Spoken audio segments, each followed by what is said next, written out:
नमस्कार। गणित दिवस के इस विशेष आयोजन में गणित की अनंत संभावनाओं को नमन करते हुए हम आप सभी श्रोताओं का रेडियो दस्तक 90.8 FM के स्टूडियो में स्वागत और अभिनंदन करते हैं। आज हम बैठे हैं वराहमिहिर की इस पावन नगरी उज्जैन में, जहां सूर्य सिद्धांत की तपती रचनाओं से लेकर काल गणना की सूक्ष्म परंपराओं तक हर धड़कन गणित की ही भाषा बोलती है। तो ऐसी भूमि पर गणित के प्रति जागरूकता अपने आप में एक गहरा अर्थ प्रदान करती है। इसी महत्व को समझते हुए रेडियो दस्तक 90.8 FM के इस स्टूडियो में हमारे बीच उपस्थित है दो विशिष्ट विद्वान। हम स्वागत करते हैं government model science college Rewa के प्राध्यापक प्रोफेसर ऋषि कुमार तिवारी सर का, और स्वागत करते हैं school of studies in mathematics सम्राट विक्रमादित्य विश्वविद्यालय उज्जैन के प्रोफेसर एवं विभाग अध्यक्ष डॉक्टर संदीप जी तिवारी सर का। आप दोनों गणितज्ञों का रेडियो दस्तक 90.8 FM के इस विशेष संवाद में स्वागत है, अभिनंदन है। आज की ये चर्चा निश्चित रूप से गणित के प्रति हमारी समझ में, हमारी जागरूकता में और दृष्टि को एक नए रूप से समृद्ध करेगी। इसी विश्वास के साथ आइए आरंभ करते हैं यह परिचर्चा।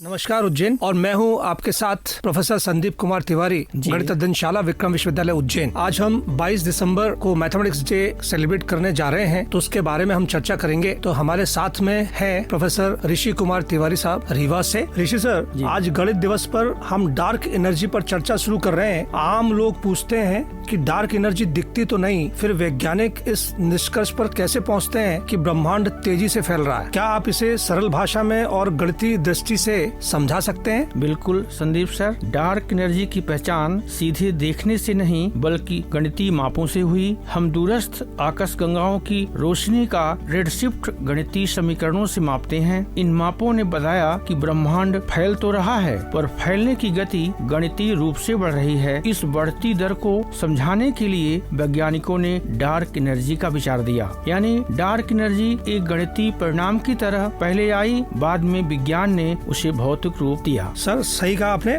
पर सर, कॉस्मोलॉजी यानी ब्रह्मांड विज्ञान एक बहुत बड़ा विषय है, पर गणित दिवस के अवसर पर आप ये बताएंगे कि पूरे ब्रह्मांड को समझने में गणित क्यों आधार स्तंभ है? संदीप सर, कॉस्मोलॉजी में हम किसी भी सिद्धांत की शुरुआत गणित से करते हैं। ब्रह्मांड कितना बड़ा है, उसकी उम्र कितनी है, तारे कैसे जन्म लेते हैं, ये सब सवाल गणितीय मॉडलों से ही संभव है। ग्रहों की गति हो या प्रकाश की गति, गुरुत्वाकर्षण हो या आकाश गंगाओं का निर्माण, हर जगह गणित की एक धुरी की तरह काम करता है। इसीलिए ब्रह्मांड को समझना है तो हमें गणित के बिना कोई रास्ता नहीं मिलता। ऋषि सर, आगे मैं और बात करूंगा कि लोग अक्सर बिग बैंग सिद्धांत का नाम सुनते हैं। गणितीय रूप से वैज्ञानिक कैसे कहते हैं कि ब्रह्मांड एक बिंदु से शुरू हुआ, और यह भी तो एक तरह से गणित का निष्कर्ष ही है। बिल्कुल, बिग बैंग सिद्धांत भी अवलोकन नहीं बल्कि गणितीय गणनाओं से निकला। जब वैज्ञानिकों ने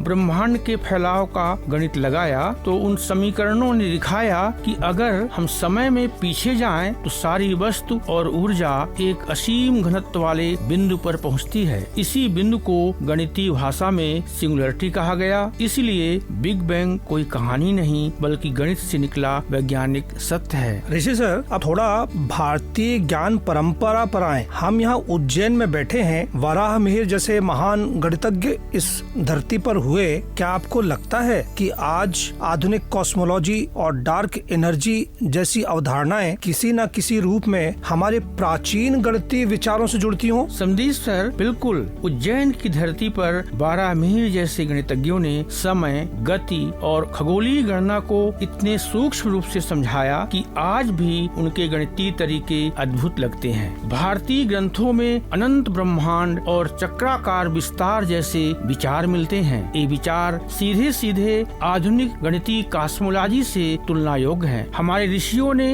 गणित को केवल संख्या नहीं माना बल्कि ब्रह्मांड को समझने का माध्यम माना था। आज का विज्ञान भी उसी दिशा में बढ़ रहा है। बिल्कुल सर, आपने सही कहा। पर मैं एक बात और पूछूंगा कि सर, ये जो गणित दिवस पर मैं यह प्रश्न पूछना जरूर भी चाहूंगा कि आम लोग कहते हैं कि गणित कठिन है और केवल वैज्ञानिकों के काम की चीज है, लेकिन क्या ब्रह्मांड ब्रह्मांड को समझने के लिए हर व्यक्ति को थोड़ी बहुत गणितीय सोच अपनानी चाहिए। सही कहा आपने। गणित केवल वैज्ञानिकों का औजार नहीं बल्कि हर व्यक्ति को सोच को संतुलित और तर्कपूर्ण बनाता है। जब कोई व्यक्ति गणितीय ढंग से सोचता है तो वह दुनिया को अधिक साफ और व्यवस्थित तरीके से देखता है। ब्रह्मांड को समझना है तो बहुत दूर की बात है, लेकिन जीवन की हर समस्या भी गणितीय सोच से सरल हो जाती है। इसीलिए गणित दिवस हमें याद दिलाता है कि गणित डरने की चीज नहीं बल्कि समझने की शक्ति है। सर, आप चूंकि रीवा से हैं और यहाँ उज्जैन में पधारे हुए हैं, आपने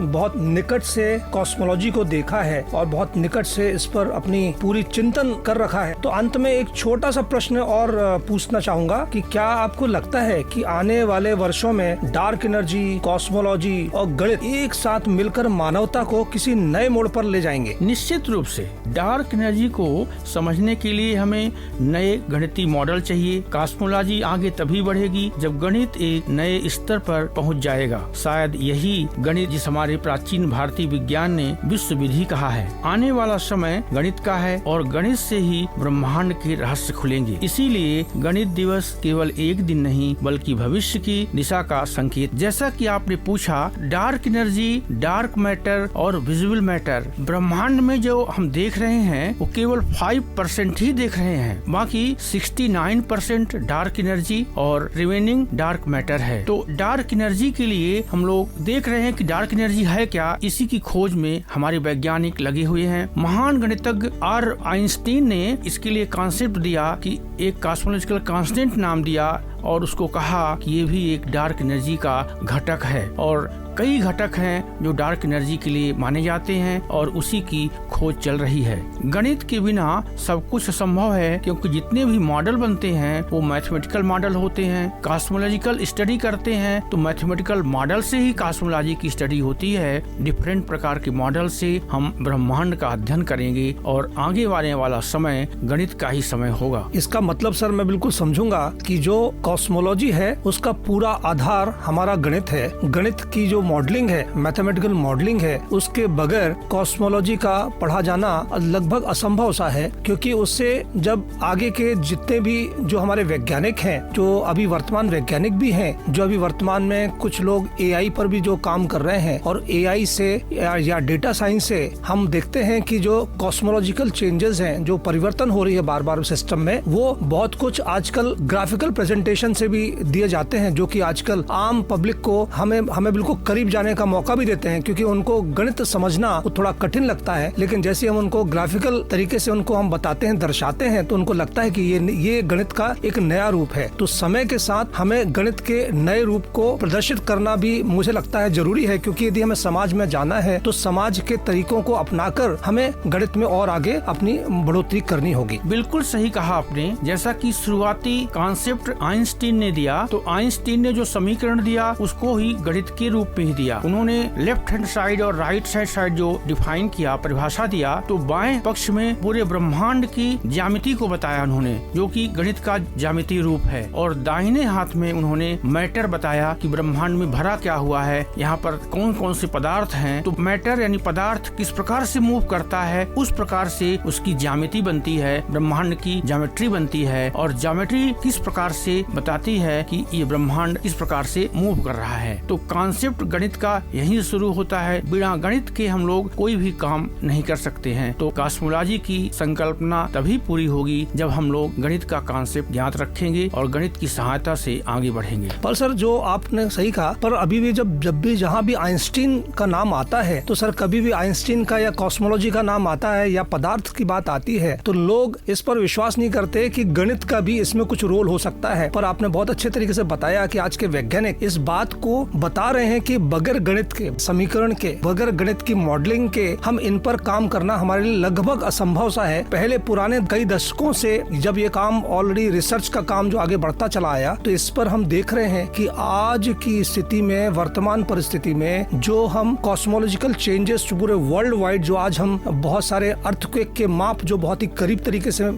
देख लेते हैं, या वेदर में जो कुछ परिवर्तन बहुत करीब से हमको देखने को मिल जाते हैं, और जो आज हम बहुत कुछ CMRI की बात हम करें या कुछ साइंटिफिक इंस्ट्रूमेंट की बात करें, उनमें जो हम एक्यूरेसी की बात करें तो बहुत हद तक हमको जो मैथमेटिकल मॉडल्स हैं, जिनको हम कॉस्मोलॉजी से भी जो कॉस्मोलॉजी की आधार है, उनसे उसकी सहायता से हम बहुत हद तक किसी भी परिणाम के निकट पहुंच जाते हैं जो पहले हम नहीं पहुंच पाते थे। ऐसा मुझे लगता है, शायद ऐसा ही है। सही, बिल्कुल सही कहा आपने। जैसे आप चल रहे हैं इस समय तो GPS सिस्टम का यूज करते हैं, तो ये भी एक कॉस्मोलॉजी की ही देन है। जो हम लोग कॉस्मोलॉजी 4 डायमेंशन में पढ़ते हैं, 3 डायमेंशन होते हैं, X अक्ष, Y अक्ष, Z अक्ष, और चौथा डायमेंशन समय का डायमेंशन है। और इस चौथे डायमेंशन से ही हम लोग कहीं भी जाकर के पहचान जाते हैं कि हम कहाँ पहुँच रहे हैं। तो इस चौथे डायमेंशन से ही हम लोग GPS का कॉन्सेप्ट दिया गया, जो कॉस्मोलॉजी से ही आया है। तो बिना हम गणित, बिना कॉस्मोलॉजी के आगे बढ़ना संभव नहीं समझ पा रहे हैं। सर धन्यवाद सर, आज आपने अपना बहुत बहुमूल्य समय दिया और छोटे से हमारे आग्रह पर इस उज्जैन पावन नगरी पर आप आए और आज रेडियो दस्तक में आपके साथ हमें बैठने का मौका मिला और आज हमने इस कॉस्मोलॉजिकल चेंजेस पर ये इतना